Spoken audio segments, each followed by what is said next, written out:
اعوذ باللہ من الشیطان الرجیم بسم اللہ الرحمن الرحیم سورۃ الحشر بسم اللہ الرحمن الرحیم سبح للہ ما فی السماوات وما فی الارض.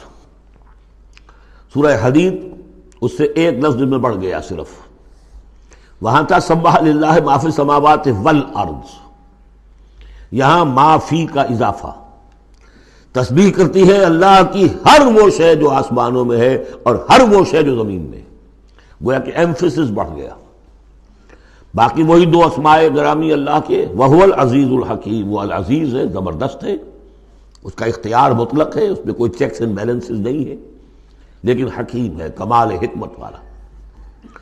هو الذی اخرج الذین کفروا من اہل الکتاب من دیارہم لاول الحشر. اس میں اب یہ غزوہ بنی نذیر کا ذکر ہو رہا ہے. 3 قبیلے تھے مدینے میں جب حضور تشریف لائے ہیں، بنو قینقاع، بنو نذیر، بنو قریظہ. سب سے پہلے ان تینوں سے معاہدہ ہو گیا. سب سے پہلے شرارت کی تھی غزوہ بدر کے فوراً بعد، وہ بنو قینقاع نے کی تھی. انہوں نے اپنے معاہدے کی خلاف ورزی کی، شرارتیں کی، تو حضور نے ان کو مدینے سے نکال دیا. دوسری باری آئی اس کی، یہ ہے بنو نذیر. غزوہ احد کے بعد سن 3 میں غزوہ احد ہوا ہے، سن 4 میں ان یہ واقعہ پیش آیا ہے.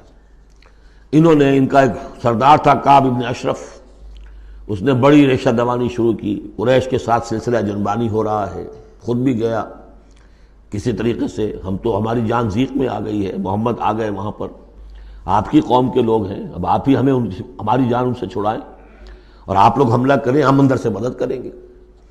لہذا یہ ساری ریشہ دوانی ہو رہی تھی. ایک مرتبہ حضور کو بلایا، کچھ معاملات میں گفتگو کرنی ہے. جہاں بیٹھے ہوئے تھے کسی دیوار کی سائے میں نیچے، اس کے اوپر سے ایک بڑی چکی کا پارٹ جو ہے پھینکا تاکہ حضور کو ہلاک کر دے. تو یہ ساری ان کی طرف سے ریشہ دوانیاں ہو رہی تھیں. اس کے بعد بالآخر حضور نے فیصلہ کیا اور ان کے خلاف اقدام کیا. ربیع الاول سن 4 میں محاصرہ کر لیا ان کا. 6 دن یا یہ کہ مختلف تعداد آئی ہے دنوں کی، یہ محاصرہ جاری رہا. ان میں ہمت نہیں ہوئی کہ یہ مقابلہ کرتے. بالآخر انہوں نے سرنڈر کر دیا اور طے یہ پایا کہ انہیں جانے کی اجازت ہوگی اور جو سامان بھی یہ یہاں سے لے جا سکے. تو اب یہ ظاہر بات ہے کہ ان کے مکان تھے، وہ مکان بھی وہ گرا رہے تھے، کواڑ ہی لے جائیں، وہ جو اوپر کڑیاں لگی ہوئی ہیں وہی لے جائیں. تو یہ سب کے سب جو پورا قبیلہ ہے نکل گیا، جو سامان اٹھا کر لے جا سکتے تھے وہ لے گئے.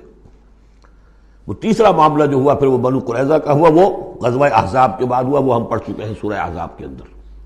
اس طرح ایک ایک کر کے تینوں قبائل نے یہود کے وعدہ خلافی کی اور پھر وہ اپنے کیفر کردار کو پہنچے. یہ بنی نذیر کا معاملہ ہے. هو الذی اخرج الذین کفروا من اہل الکتاب من دیارہم، وہی ہے جس نے نکال باہر کیا ان کافروں کو جو اہل کتاب میں سے تھے ان کے گھروں سے، لاول الحشر، پہلے جمع ہونے کے وقت. یعنی مسلمان بھی سمجھتے تھے کہ اتنی آسانی سے نہیں ہوگا معاملہ، جنگ ہوگی، یہ سامنے آئیں گے، میدان میں آئیں گے، جنگ ہوگی، خونریزی ہوگی. ان لوگوں کی بھی بڑی بڑکیں تھیں، پہلے تو بہت بڑکیں مارتے تھے کہ ہم یہ کر دیں گے، وہ کر دیں گے. مسلمانوں، قریش سے تمہاری جنگ ہوئی ہے، اگر بھی ہم سے اگر مقابلہ پیش آیا تو تمہیں معلوم ہوگا جنگ کسے کہتے ہیں، وغیرہ وغیرہ. یہ سورہ بنی اسرائیل، سورہ آل عمران کے بالکل شروع میں اس کا تذکرہ ہے.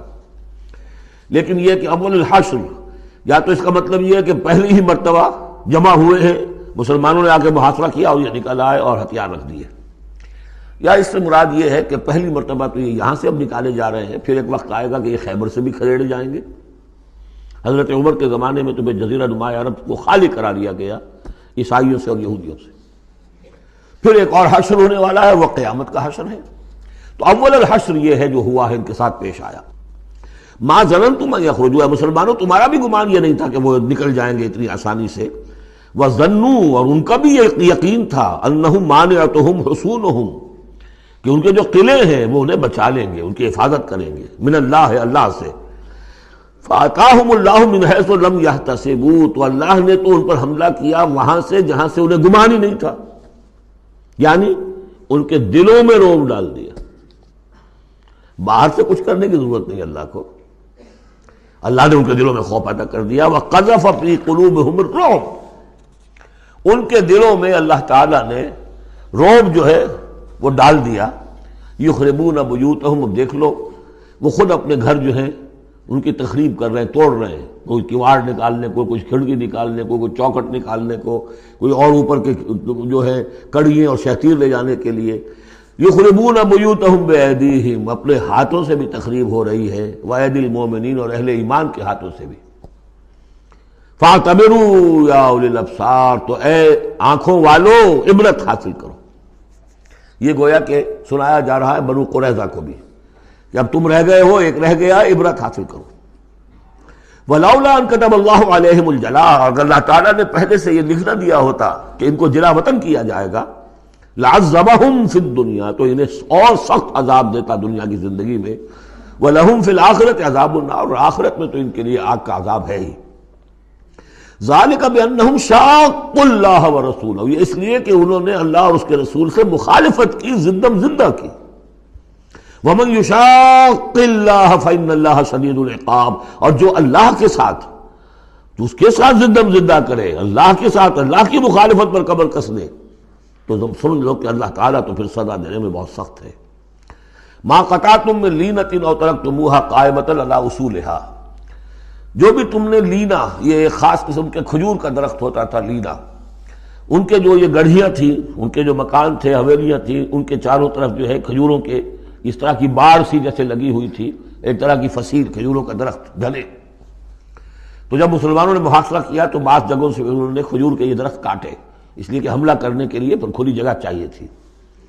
تو انہوں نے پھر پروپیگنڈا بنایا، اسکینڈل بنا دیا، دیکھو یہ اللہ کے رسول بنے پھرتے ہیں اور یہ اہل ایمان، اور یہ درخت کاٹ رہے ہیں.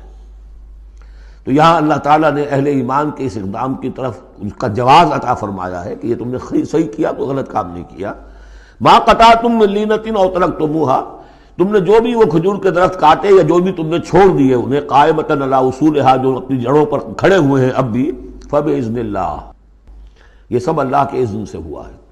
یعنی اللہ کے رسول صلی اللہ علیہ وسلم نے اگر نہیں روکا ہے تو ان کا نہ روکنا گویا کہ اللہ کی طرف سے اس کی ایک منظوری اور اس کی طرف سے اللہ تعالیٰ کی طرف سے امپلائڈ جو ہے اس کی سینکشن ہے. ما قطعتم من لینۃ او ترکتموها قائمۃ علی اصولھا فباذن اللہ ولیخزی الفاسقین، اور یہ اس لیے تھا تاکہ فاسقوں کو اللہ تعالیٰ رسوا کرے اور ذلیل و خوار کرے. صدق اللہ العظیم.